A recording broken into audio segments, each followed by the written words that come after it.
Dominus vobiscum. Et cum spiritu tuo. Sequentia Sancti Evangelii secundum Lucam.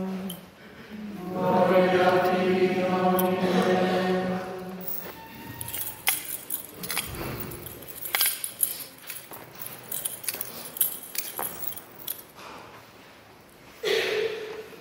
En aquel tiempo dijo Jesús a sus discípulos: habrá señales en el sol, en la luna y en las estrellas, y en la tierra consternación de las gentes por la confusión que causará el ruido del mar y de sus olas, secándose los hombres por el temor y recelo de las cosas que sobrevendrán a todo el universo, porque las virtudes de los cielos se bambolearán, y entonces verán al Hijo del Hombre venir sobre una nube con gran poder y majestad. Cuando comiencen, pues, a cumplirse estas cosas, mirad y levantad vuestras cabezas, porque se acerca vuestra redención. Y les dijo también: ved la higuera y todos los árboles. Cuando producen ya de sí el fruto, sabéis que está cerca el verano. Así también, cuando veáis que suceden estas cosas, sabed que está cerca el reino de Dios. En verdad os digo que no pasará esta generación hasta que esto se cumpla. El cielo y la tierra pasarán, pero mis palabras no pasarán.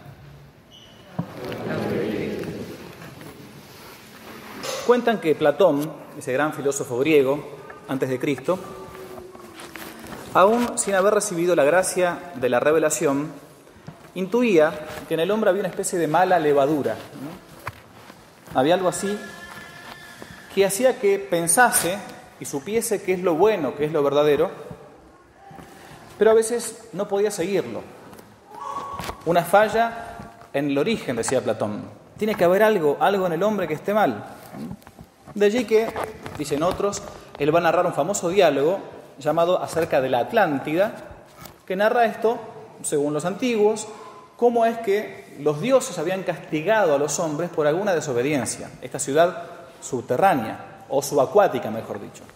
Es un modo que explicaban el diluvio universal, por esa desobediencia. ¿Cómo podía entonces, decía Platón, que sabiendo yo lo que es bueno, no lo siga? Platón es del siglo IV, V antes de Cristo. ¿Cómo puede ser, por ejemplo, que aún lo bueno que yo veo, y es más, lo bueno que pueda ser bueno, yo no lo siga, no lo use así, lo use para el mal, porque puedo usar cosas buenas para el mal, decía Platón.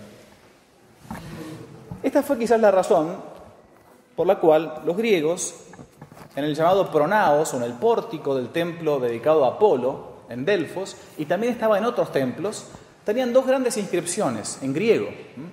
Una decía así: Meden hagan, que significa en español nada en exceso, nada en demasía. Y otra muy conocida llamada así: Gnoti se auton, conócete a ti mismo. Nada en demasía y conócete a ti mismo. Eran modos, digamos, griegos de catequizar a la gente, aún todavía sin haber recibido el Evangelio. Porque conocerse a sí mismo y buscar el punto medio, que se da entre dos excesos, es el origen de la virtud. Si yo me conozco a mí mismo y sé no irme para ningún exceso, llegó al punto medio, es la virtud. Bien. Para colmo, digo, para los griegos había una palabra específica para decir virtud. Y acá es importante que uno retenga. Los griegos decían que una persona virtuosa tenía la arete. Arete significa virtud en griego. Misma raíz que usamos en español, arete, para decir aristocracia. Una persona aristócrata no lo es por familia, no es por dinero, es porque es virtuosa, porque tiene arete, porque se conoce a sí mismo y porque meden hagan, nada en demasía, nada en exceso. En la carta a los Romanos, hoy, al inicio del Adviento, San Pablo le escribe a los cristianos que estaban en Roma. Carta a los Romanos. ¿Cómo era llamada la Roma de por entonces? San Pedro la llama en la primera carta la Babilonia, a los cristianos que están en Babilonia, dice San Pablo. Era el momento del lugar del desenfreno. Roma era la gran capital del mundo. En la carta a los Romanos, San Pablo dice hoy, cuando empieza el Adviento para la Iglesia, preparándonos para la Navidad, la siguiente frase: como en pleno día procedamos con decoro, nada de comilonas y borracheras, nada de lujurias y desenfrenos, revestidos más bien del Señor Jesucristo, y no os preocupéis de la carne y sus concupiscencias. Acá el apóstol San Pablo no se convierte en menonita, en puritano, en musulmán. No aplica la ley seca de la década de los 20 del siglo pasado, en tiempos de Al Capone. No condena per se ni la comida, ni el alcohol, ni el sexo, ni el placer. Lo que plantea es el desenfreno. El desenfreno. O sea, el mal uso de estas cosas buenas per se. Toco un tema, aprovechando el Adviento, que es el tema del uso del alcohol. Tema que yo hasta hoy no había tocado acá. No me parecía tampoco necesario. Pero esto va para grandes y para chicos. Para chicos y para grandes. Quizás una de las actividades sociales más comunes y ordinarias en nuestra vida es la de beber, la de tomar. Se hace en diversas ocasiones, por distintos motivos. Brindamos por la salud y la felicidad de los recién casados, por el éxito de un negocio, por la apertura de una nueva empresa, por el hecho de que me encuentro reunido en familia, con amigos, por el gusto de acompañar con un buen vino una buena comida, para relajarnos, pasar un momento agradable en mi casa, con amigos. La pregunta entonces obligada es, pero, a ver, ¿es malo beber alcohol? Primera pregunta. La respuesta que una persona sensata, que conoce más o menos la Escritura, podría decir, ¿cómo va a ser malo si la vida pública de nuestro Señor Jesucristo comenzó multiplicando, o transformando, mejor dicho, el agua en vino? No tienen vino. La primera, en todo caso, facilitadora del alcohol fue la Virgen Santísima. La Virgen le dijo a Jesús, hey, no tienen vino, se acabó el vino, estamos en una boda, las bodas de Caná. Y tiene razón. Es más todavía, la Sagrada Escritura, puntualmente, San Pablo, en su carta a Timoteo era obispo, no se olviden, primera carta a Timoteo, capítulo 5, versículo 23, dice, no bebas ya solo agua, toma un poco de vino a causa de tu estómago y de tus frecuentes indisposiciones. Muy bien. Entonces, per se, el alcohol no es malo. Listo, Padre, buenísimo, muchas gracias. Ahora vamos todos a brindar y se acabó el sermón. Sí, pero no termina ahí. El texto continúa en la Escritura. Por ejemplo, Isaías 5. Ay de los que despertando por la mañana andan tras el licor, los que trasnochan encandilados por el vino. Isaías 5. Proverbios 23. No seas de los que se emborrachan de vino, ni los de que se hartan de carne, porque borracho y glotón se empobrecen y el sopor se vestirá de harapos. Más citas todavía, Nuevo Testamento. Primera carta a los Corintios de San Pablo, capítulo 6. Ni los ladrones, ni los avaros, ni los borrachos entrarán al reino de Dios. Padre, pero acá está hablando de otra cosa, del exceso, ¿sí? ¿Cierto? Del exceso. Es que la satisfacción de los sentidos nunca ha sido considerada como un pecado por la Iglesia.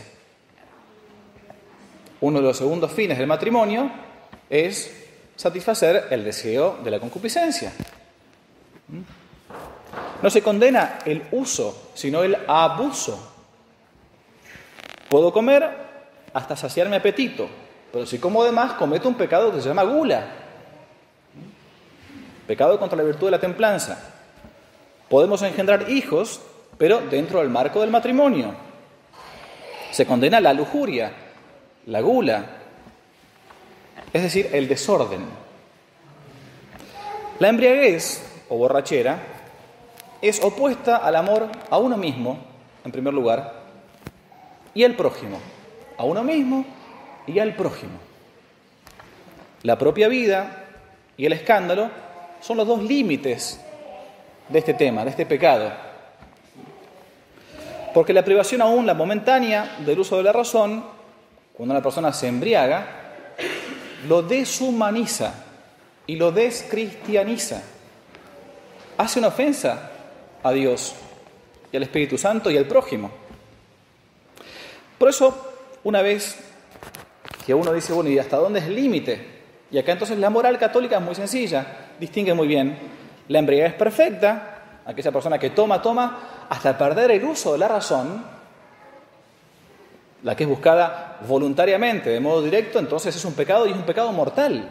Si yo tomo hasta quedar inconsciente, o sea, perder el uso de mi razón voluntariamente, sabiendo que eso me va a pasar, es un pecado mortal, es grave. Embriaguez perfecta y voluntaria, entonces, pérdida del uso de la razón consciente de suyo pecado mortal. Está la embriaguez imperfecta, es decir, el que simplemente, diríamos, se pasa de la raya, se pasó un poco y comienza a decir tonterías que no diría nunca en estado de lucidez. Esto no pasa de ser pecado venial, pero es pecado. Por eso no hay vicios permitidos y vicios no permitidos, vicios socialmente aceptados y no aceptados. Pero aún este pecado venial, y me interesa que se escuche bien esto, puede pasar de pecado venial a pecado mortal por la consecuencia que engendra. Si yo tomo un poco y no perdí por completo el uso de razón, pero resulta que después tengo que manejar, o resulta que después me están mirando otras personas y puede ser motivo de escándalo, entonces esto pasa de venial a mortal. No por la bebida en sí, sino por lo que yo engendro en otras personas. De ahí que entonces sea un pecado contra sí mismo y puedo hacerlo contra el prójimo, el escándalo posible. Y así entonces será, uno preguntará, ¿y entonces hasta dónde puedo yo tomar? Esto es algo parecido cuando uno le pregunta como sacerdote, Padre, ¿hasta dónde son lícitas la muestra de afecto entre novio y novia? ¿Hasta dónde yo puedo manifestar mi afecto a mi novio y a mi novia? Y acá la respuesta es siempre la misma. No hay un termómetro de temperatura. Es decir, hasta acá podés, hasta acá no podés. Hay un sentido común. Hay un pasarse de la raya. Si entonces una persona comienza a tomar y empieza a decir tonterías que no diría en estado de lucidez, y encima después se encuentra que está en una fiesta y en vez de sacar a bailar a su esposa, comienza a decir groserías o a hacer tonteras, y entonces me pasé de la raya y tengo experiencia de mí. Acaba la virtud de la prudencia. Uno sabrá hasta qué límite ponerse.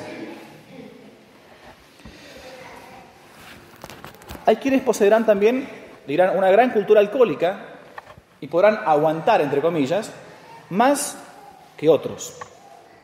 Pero aún así, si yo tuviese un gran aguante, cuento una anécdota cortita.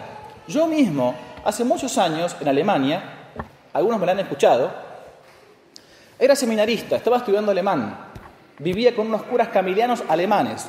Había uno que nos guiaba, un urso así de 2 metros, y el último día, estaba con otro seminarista, era sacerdote este cura, nos dijo, muchachos, los voy a invitar a tomar cerveza, alemana, obviamente, en Alemania, tradicional, obviamente, tradicional. Y comenzamos a las 3 de la tarde a tomar. Fuimos a un bar, en Alemania los chicos toman cerveza casi sin alcohol desde la mamadera, creo yo, más o menos, ¿no? 3 de la tarde empezamos con primer vaso de cerveza, color, no sé, morado, rojo, no me acuerdo qué es lo que era ya a esta altura. Primer vaso, después de comer, con comida. Bueno, ahora vamos a ir a otro bar, porque acá lo hacen con una técnica distinta. ¿Cómo no? Buenísimo. Segundo bar. Era el cuarto bar, en cada uno tomábamos un chop. En el cuarto bar yo no podía estar ya de pie. Y este animal, cura, de 2 metros, estaba impecable. Ahí descubrí que los alemanes tienen un vasito verde, no sé cómo hacen. Me dijo, no hay ningún problema, tráiganme no sé qué cosa, tomamos eso y se podía seguir tomando. Ya el sueño era para mí imposible, así que me fui a dormir, no podía más. Pero uno dirá, bueno, pero alguien tiene más aguante. Muy bien, alguien tiene más aguante. Podrá aguantar más, pero en razón del posible escándalo, yo debería abstenerme. Porque no es obligatorio para mí tomar alcohol. No es de primera necesidad. Entonces, si hay gente que puede llegar a escandalizarse, ergo, hay que seguir sabiamente lo que San Pablo dice en la primera carta a los Corintios. Todo me es lícito, pero no todo es conveniente. Todo es lícito, pero no todo edifica. Si alguna conducta mía puede llegar a desedificar al prójimo, entonces mejor abstenerme en razón de los más débiles. Es decir, beber para pasar un rato agradable con los amigos, para degustar una buena comida, para celebrar un acontecimiento feliz, de suyo no es pecado. Pero el abuso o el posible escándalo a terceros o a menores sí puede ser pecado, incluso grave. Termino. ¿Desde cuándo empezar a tomar? Y acá doy una respuesta prudencial, no dogmática en absoluto, y la doy después de 20 años de estar en colegios, 13 años de estar sentado en los confesionarios. Dado que un joven todavía no tiene experiencia de su propio cuerpo, de sus propios apetitos, comenzar a tomar a temprana edad no solo que conlleva a cometer otros pecados, sino que predispone poco a poco a un vicio difícil de desarraigar en el futuro, que es el maldito alcoholismo. Porque un vaso de vino, a los 15 años, es un vaso de vino. Pero ese vaso de vino a los 15 años son 2 litros de vino a los 20. Porque uno se va acostumbrando. Terminemos entonces con las palabras de San Pablo en este Adviento que ahora comienza. La noche está avanzada, el día se avecina. Despojémonos de las obras de las tinieblas y revistámonos de las armas de la luz. Como en pleno día caminemos. Nada de comilonas y borracheras, nada de lujurias y desenfrenos, nada de rivalidades ni de envidias. Ave María Purísima.